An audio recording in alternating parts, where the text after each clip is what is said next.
যতটুকু উল্লাস, যতটুকু উচ্ছ্বাস, বরিশালের ডাগআউট, কীর্তন খোলা পাড়, এ রাত দক্ষিণবঙ্গের সবার। ঋষাদ যেন সোনার ছেলে, উৎসবের মধ্যমণি। গ্যালারিতে কেউ কাঁপছেন, মুশফিক, রিয়াদরা একে অন্যকে জড়িয়ে ধরছেন। স্নায়ুর চাপ, হৃদয়ের সুস্থতার পরীক্ষা নিয়ে এলো যে জয়, তাই তো কেবলই উপভোগের সময়।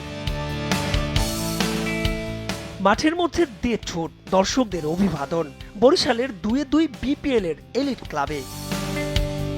এর আগে বাচ্চা ভয়ঙ্কর, কাচ্চা ভয়ঙ্কর নয়, তামিম ইকবাল ভয়ঙ্কর। 29 বলে 54, ছক্কায় 50 পূর্ণ। রান পাহাড়েও captain, leading from the front. Towhid Hridoy ধীর স্থির, আউট হলেন স্বভাবসলভ ওই লেগ সাইডেই। তার আগে মালানের বিদায় বরিশালকে রেখে গেল খাদের কিনারায়। শঙ্কা, সে পারলে জোরসে হাওয়া লাগে 16 করা মুশির প্রস্থানে।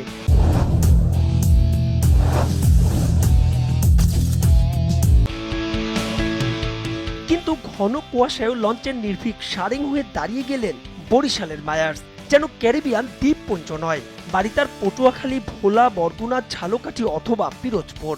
তারপরেও হৃদয়ের ওই দায়িত্বহীন আচরণ। ঋষাদের কোটি টাকার 2-6 ওটাই করে দিল ব্যবধান। যদিও ম্যাচের শুরুতে মিরপুরে ঝড়ের কবলে বরিশালের লঞ্চ। সাহসের নাম খাজান নাফে আর পারভেজ হোসেন ইমন। তাদের বিপিএল এর ওপেনিং এর সব রেকর্ড ভেঙে চুরে একাকার। তাদের 21 রানের পার্টনারশিপ বিপিএল তো বটেই, স্বীকৃত টি-20 ফাইনালে ষষ্ঠ সর্বোচ্চ। দুজনে তুলে নেন 50 নাফের বিদায় এবাদাতের বলে। এরপর অবশ্য সময়ের সঙ্গে পাল্লা দিয়ে ধার বেড়েছে ইমনের ব্যাটে। অপর প্রান্তেও গ্রাহাম ক্লার্ক খুনে। তাদের মারকুটে ব্যাটিংয়ে মনে হয়েছিল হয়তো 220 ছাড়াবে চিটাগংয়ের রান, কিন্তু মিতব্যয়ী মোহাম্মদ আলী স্লগ ওভারে আনপ্লেয়েবল। তাই তো ইমনের আনবিটেন 78 রানের পরেও 194তেই থামে চিটাগং। দিন শেষে তবুও বোধহয় ওই 15 থেকে 20 রানেরই আফসোস।